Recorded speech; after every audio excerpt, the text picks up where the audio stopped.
안녕하세요. 주식경제 유토피아 주토피아에 오신 것을 환영합니다. 자, 오늘 주말인데도 제가 이렇게 한국 증시 전망을 올리는 이유는 주말에 또 악재가 나왔고 내일 또 제가 영상 혹시 못 올릴 수도 있기 때문에 이런 것 때문에 제가 영상을 미리 올리는 겁니다.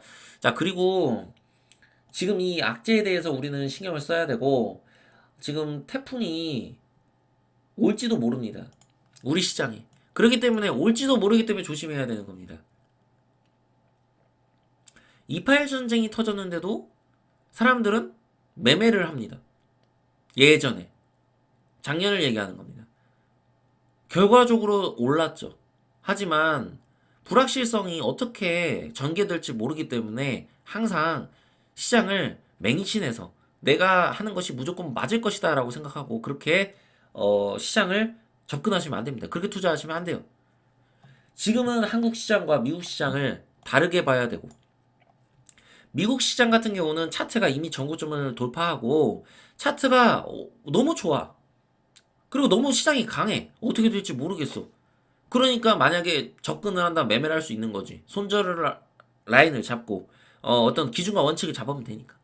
그런데 한국 시장은 도대체 역배열이 나왔는데 역배열이 나오고 있는데 왜 역배열의 초입이 될 수도 있는 상황에서 시장을 여러분들은 긍정적으로 보시는 겁니까? 무엇을 근거로 저는 그렇게 하는지 잘 이해가 되지 않습니다. 그래서 항상 여러분들에게 이런 이야기를 드리면서 경각심을 가지도록 저는 그렇게 하고 있는 거고 지금의 시장에서 전쟁이 어떻게 전개가 될지 모르기 때문에 이런 것들을 여러분들이 뉴스를 통해 살펴봐야 됩니다. 하지만 오늘은 호재 뉴스도 하나 보면서 여러분들과 한번 개인 투자자의 관점과 그 다음에 외국인의 투자자의 관점이 어떻게 다른지 이런 것들을 한번 살펴보도록 하겠습니다. 저는 확률 높은 시장 전망을 여러분께 전달하고 있습니다. 여러분들 구독 안 하면 나중에 무조건 후회합니다. 구독하는데 1초만 투자하자. 구독자 1000명 달성한 지 좀 됐습니다. 구독, 알림, 좋아요 누르시면 5000명도 금방 갈 수 있어요. 근데 여기서 가장 중요한 게 뭐다? 좋아요는 무조건 눌러라. 좋아요 누르는 습관을 저는 좀 가지셨으면 좋겠습니다.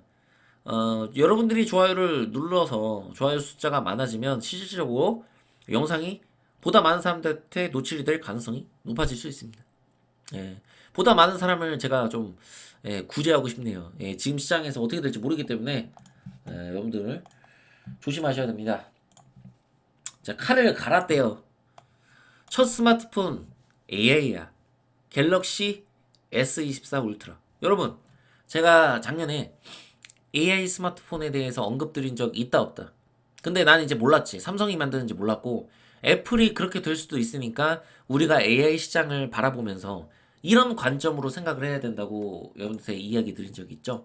여러분도 항상 어떤 뉴스를 봤을 때 사고의 확장을 해서 이 뉴스가 어떤 식으로 전개될 수 있는지 앞으로 어떻게 파생되어서 또 다른 뉴스 또 다른 미래가 펼쳐질 수 있는지 이런 것들을 생각을 하실 필요가 있습니다. 자, 이거는 엄청난 호재예요. 그렇기 때문에 삼성전자는 어떻게 생각해 보면 저평가되어 있다. 이렇게 판단할 수도 있겠죠.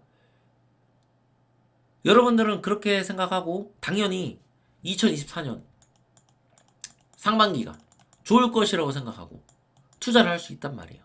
자, 제 채널에는 사실상 대공황에 관심이 많은 분들이 있고 또 공부를 어느 정도 하신 주식에 대한 기술적인 공부, 주식 시장에 대한 이해도가 있는 분들이 있어요. 나는 그걸 너무 잘 알고 있어. 왜냐면 그렇지 않으면 내가 얘기하는 것들이 이해를 못할 수 있고, 내가 구독자가 정말 몇백 명일 때부터 보신 분들은 그런 게 없었다면 내 뭐 채널을 계속 볼 수가 없거든. 구독자가 고작 이거밖에 안 되는데.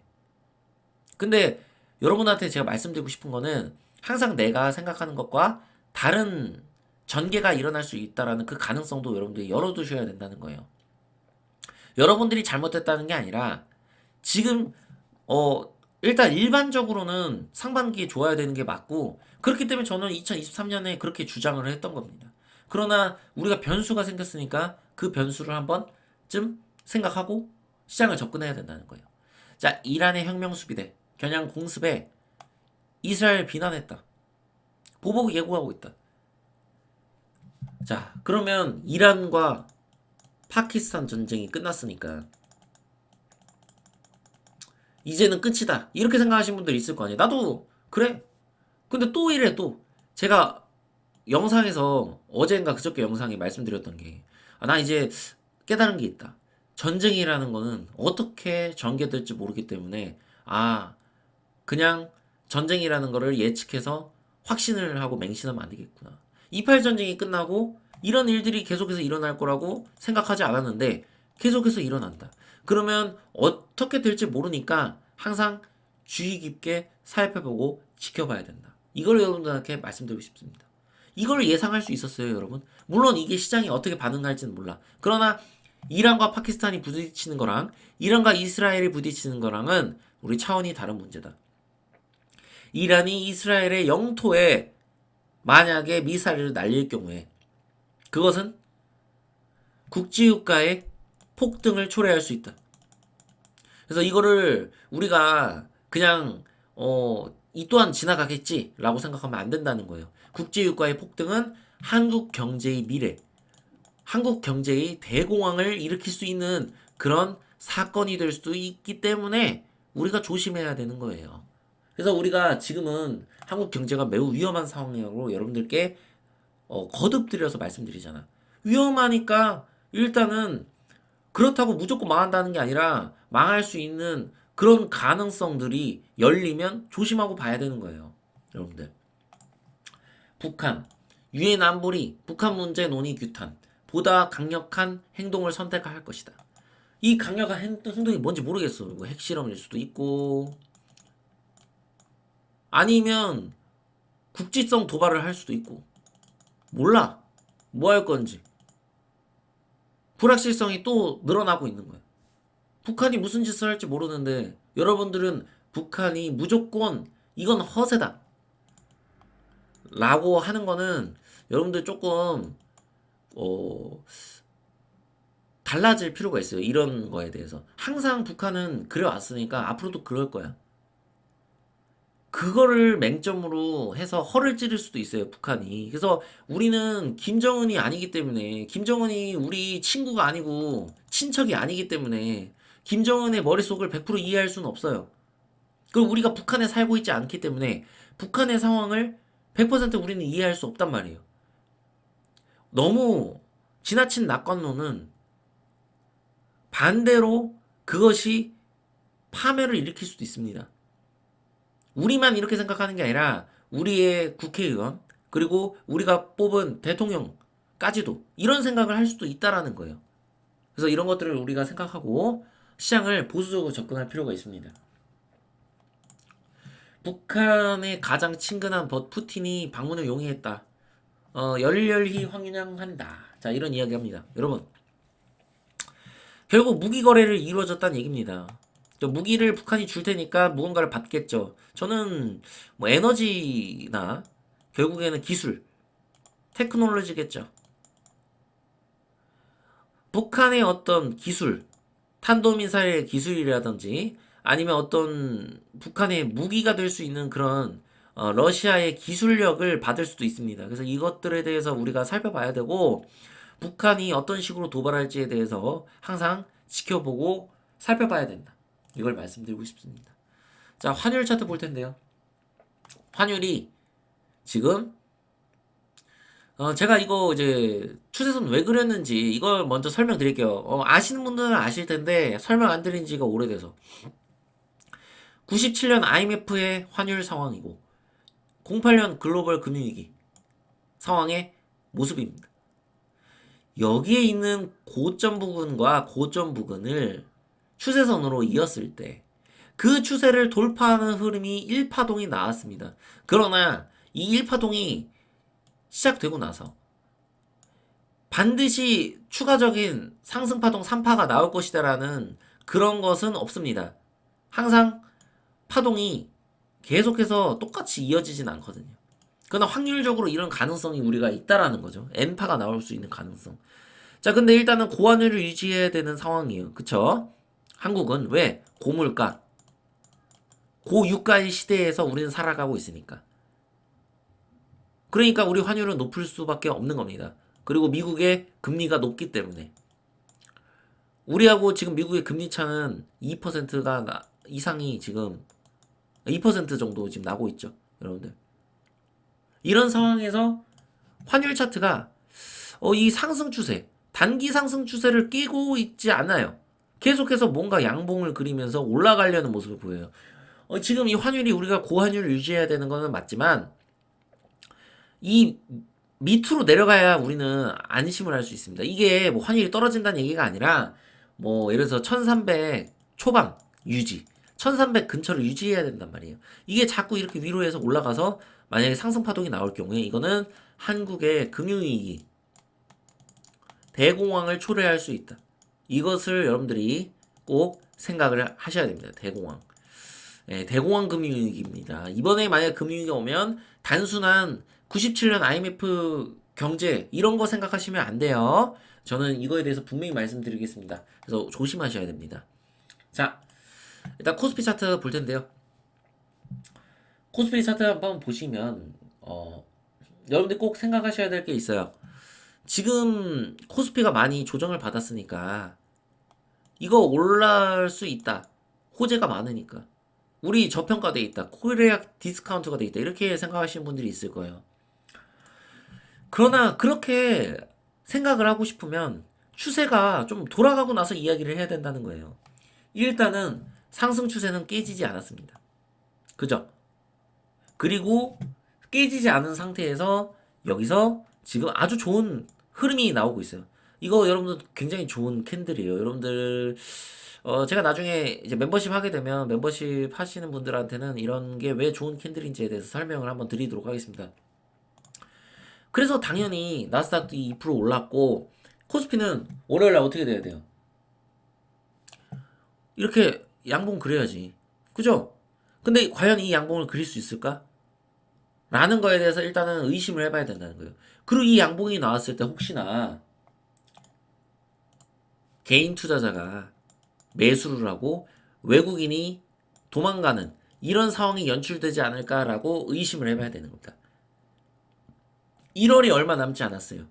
1월 시장에 절대로 이 저점 라인을 깨면 안 됩니다. 이제 1월 안에 만약 이 저점 라인을 이탈하게 된다면 그것은 한국 시장의 굉장히 재앙으로 다가올 수 있다라는 가능성이 엄청 높아지는 겁니다.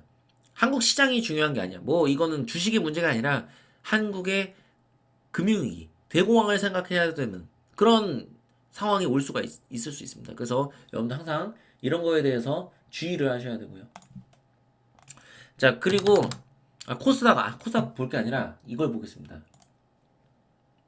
코스닥이 지금 중요한 게 아니라 코스피가 대장이기 때문에 굳이 저걸 볼 필요는 없습니다.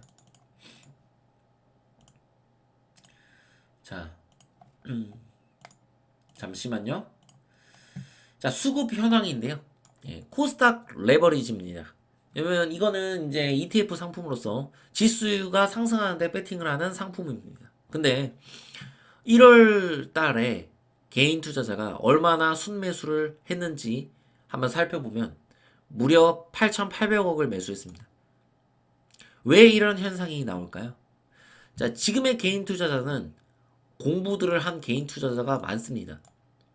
공부를 했기 때문에 이거 솔직히 얘기해서 원래 주식에 투자할 때 상반기 시장은 무조건 좋아. 너 몰랐지? 친구들한테, 지인들한테 이런 얘기하면서 이제 투자하는 거예요. 지금이 기회야. 북한이 어떻게 때려? 물론 제가 틀릴 수도 있습니다. 그러나 이런 낙관론은 주의해야 된다. 저는 이렇게 말씀드리고 싶어요. 왜 외국인은 팔았을까? 왜 기관은 팔았을까에 대해서 왜 생각을 안 하는 겁니다. 제가 투표를 하지 않았습니까? 그 투표 해갖고 그거 이제 영상 만들어서 여러분한테 보라는 게 이유가 있는 겁니다. 여러분들은 객관적인 판단을 하고 객관적인 사고를 하려고 노력을 해야 됩니다. 나를 중심에서 생각하지 말고 시장 전체를 바라보면서 시장 전체가 어떻게 돌아가고 있는지에 대해서 살펴보면서 생각을 하고 결정을 하셔야 된다는 겁니다. 왜 이런 현상이 일어나는지 한번 생각을 해보셨으면 좋겠습니다. 그래서 삼성전자를 한번 보도록 하겠습니다. 삼성전자 같은 경우는 결국 장대 양봉으로 마무리 지었죠. 장대 양봉이라고 하기에는 조금 애매하지만 꽤 강력한 양봉으로 마무리 지었습니다. 그러면서 외국인의 수급이 들어왔어요. 그런데 여러분은 이 가능성에 대해서 생각해야 됩니다. 월요일 날 21선을 돌파하지 못하고 만약 음봉이 나왔을 때 여기에서 외국인이 털어버리지 않을까. 혹은 이제 나스닥이 너무 좋으니까 뭐 북한이나 이란 이런 거 무시하고 여기서 양봉을 그리거나 혹은 윗꼬리를 단 캔들이 이렇게 나올 수도 있어요. 갭을 띄우고. 근데 여기 매매 동향을 보니까 외국인은 다 팔아먹는 거야. 이러면 여러분들이 주의를 하셔야 되는 겁니다. 언제든지 외국인이 이렇게 갭을 띄우고, 여러분들 공부하신 분들은 이 갭의 중요성에 대해서 잘 알고 있을 겁니다. 갭을 띄웠다는 얘기는 즉 세력, 뭐 외국인이나 개인이 할 수는 없다. 이걸 여러분들이 다 잘 알고 있을 겁니다. 그런데 이 갭을 띄운 목적, 외국인이 왜 이 갭을 띄웠는가? 지금 이 시장이 좀 뭔가 조정을 받을 수 있다는 가능성 때문에 여기에서 개인 투자자들을 꼬시고 여기에서 매도를 그리면서 빠질 수 있는 외국인 투자자가 계속 이제 매도를 때리는 거죠. 그런 가능성들을 우리가 생각을 해봐야 되는 겁니다. 이 갭을 다시 메우는 일이 일어날 수가 있다. 그래서 우리는 시장을 보수적으로 접근하시면서 21선 돌파를 체크하시고 돌파하고 안착하는지 그것들을 지켜보셔야 되는 겁니다. 지금은 악재가 가득한 시장, 악재의 크기가 너무나도 큰 시장이기 때문에 리스크가 커질 수가 있거든요. 자, 에코프로가 전저점을 이탈을 했죠. 자, 결국에 에코프로가 전저점을 이탈을 했다는 얘기는 에코프로가 앞으로 우하향할 거라는 이야기입니다. 어디까지 우하향할지는 우리가 모르겠지만 에코프로가 우하향하면서 코스닥이 하락세로 전환할 수 있다. 왜? 에코프로의 시총은 크기 때문에 에코프로만 밀리면 에코프로 형제들도 밀릴 수 있는 거고 그 이외에 금양 같은 종목들도 밀릴 수 있기 때문에 이렇게 시총이 큰 종목들이 밀리게 되면 그만큼의 시총을 감당할 만한 그런 새로운 테마가 형성돼서 이렇게 테마가 순환이 돼야 돼요. 근데 그 순환이 일어나지 않았을 경우에는 시장이 급락할 수도 있다. 요렇게 생각하고 접근을 하셨으면 좋겠습니다. 여기까지 하고 마치도록 하겠습니다. 구독과 좋아요, 알림 설정 부탁드리고요. 주식경제의 유토피아 주토피아였습니다. 감사합니다.